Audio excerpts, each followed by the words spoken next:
దేవునికి స్తోత్రములు. అందరూ బాగున్నారండి. దేవుని యొక్క ప్రేమ మధురం, తేనె కంటే జుంటి తేనె దారుల కంటే మధురమైన ప్రేమ యేసు రక్తంలో మనకి కలుగుతుంది. అంతా క్షేమంగా ఉన్నారండి. ఈరోజు దేవుని వాగ్దానం యెషయా గ్రంథము 48వ అధ్యాయము 18వ వచనం. నీ క్షేమము నది వలెను, నీ నీతి సముద్ర తరంగముల వలెను ఉండును. హల్లెలూయా. మహోన్నతునికే ఘనత. చూడండి, నీ క్షేమం మంచి జరగాలి. దేవుడు మన పట్ల క్షేమాన్ని ఇవ్వడానికి ఇష్టపడుతున్నారు. నీ క్షేమము నది వలెను. చూసారా, నది ఎప్పుడు కూడా ప్రవహిస్తూ ఉంటుంది, పొర్లుతూ ఉంటుందండి. అది ఆరిపోదు. అది ఎప్పుడు కూడా మరి ఎంతో చక్కగా అది దినదినము కూడా ఎంతో విస్తరింపబడుతూ ఉంటుంది నది. అయితే నీ క్షేమము నది వలె ఉంటుందంటండి. ఎప్పుడు కూడా నీ క్షేమం కలుగుతుంది. కష్టాలు బాధలు వచ్చినప్పటికీ దేవుడు నిన్ను తప్పిస్తానంటున్నారు. నీ నీతి సముద్ర తరంగముల వలెను ఉండును. నీతి, మనలో నీతి ఉండాలండి. నీతి అనేది చాలా శ్రేష్టమైనది. నీతి లేకపోతే భక్తి వ్యర్థం.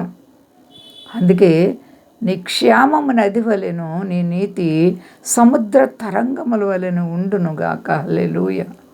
దేవునికి స్తోత్రం. నీ దేవుడు నీ బ్రతుకులో ఆయన అనేక అద్భుతమైన మేళ్ళు చేయాలని కోరుకుంటున్నారు. నిన్ను ఆశీర్వదించాలని కోరుకుంటున్నారు. అంతేకాకుండా నిన్నెప్పుడు కూడా ఒక నది ఎలా ప్రవహిస్తుందో అలాగే నీవు ఆశీర్వాదాలతో, దీవెనలతో, మేళ్లతో నింపబడాలని నీ ప్రభు నీ జీవితం కొరకు ఎదురు చూస్తున్నారు. ఎప్పుడు కూడా నీవు ఆత్మీయ ఫలాలు ఫలించాలి, వృద్ధి పొందాలి, నీవెంతగానో క్షేమకరముగా ఉండాలి. దేవుని యొక్క ఉద్దేశం. సముద్ర తరంగములు చూడండి, ఎప్పుడు కూడా ఆగిపోవాయి. అవి వస్తూ వెళ్తూ ఉంటాయి. అలాగే నీ యొక్క కుటుంబం మీదకి, నీ మీదకి దీవెనలు, ఆశీర్వాదాలు కుమ్మరింపబడునుగాక. ఎంత గొప్ప దేవుడు చూడండి. కాబట్టి మన జీవితాల్లో దేవుడిచ్చిన ఈ వాగ్దానాన్ని మనము నమ్ముదాం. నీవే కష్టంలో ఉన్న విడుదల పొందుతావు బిడ్డ. నీకే శోధన ఉన్న విడుదల పొందుతావు. దేవునిపై విశ్వాసం ఉందా, నమ్మకత్వం ఉందా, భక్తి, ప్రార్థన అనుభవం నీవు కలిగి ఉంటే ఎంతటి కీడైనా తొలగిపోతుంది. మన దేవుని కార్యాలు కంటికి కనపడవు, చెవికి వినపడవు, హృదయానికి గోచరం కాదు. చాలామంది అనేక ఇబ్బందుల చేత, సమస్యలు, రుణాల చేత సతమతమైపోయి మనసు నెమ్మది లేక ఏమైపోతుందో జీవితం అని ఎంతో కలవరపడిపోతూ ఉంటారు. అయినప్పటికీ దేవుడు విడువని ఎడబాయని దేవుడు.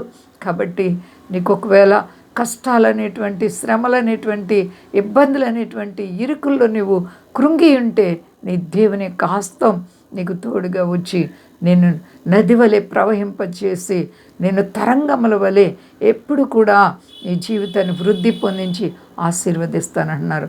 భయపడే పని లేదు. అంతా క్షేమంగా ఉన్నారండి. ప్రార్థించుకుందాం. ప్రేమ నమ్మకమైన మా తండ్రి, మాట తప్పుతున్నారు కాదు తండ్రి. గొప్ప దేవ, ఇదిగో తండ్రి నాయన, మా దేశాన్ని, దేశ నాయకులను కాపాడండి. మా దేశ ప్రజలందరినీ రక్షించండి. మీ దాసులను కాపాడండి. విద్యార్థులను కాపాడండి. విదేశాల బిడ్డలను కాపాడండి. అయ్యా, ఎవరి శ్రమల్లో, బాధల్లో, రుణాల్లో, ఆర్థిక పరిస్థితులు ఉన్నారో బిడ్డలందరికీ నీ నామంలో విడుదల కలుగును గాక. అందరికీ క్షేమాన్ని ప్రభా, నీపై ఆధారపడిన వారిని ఎప్పుడు విడవలేదు. విడువని ఎడబాయని దేవుడు సర్వ ప్రపంచాలని చల్లగా కాపాడి మీ నామం గొప్ప చేసుకుని ఘనత పొందమని శక్తి కలిసే నామని నడుచున్నాను తండ్రి. ఆమె. అందరికీ వందనాలండి. మా కొరకు, పరిచయం కొరకు అందరూ ప్రార్థించండి. ప్రభువారు మిమ్మల్ని, మీ బిడ్డలు, మీ కుటుంబాలను దీవించి ఆశీర్వదించును గాక. ఆమె.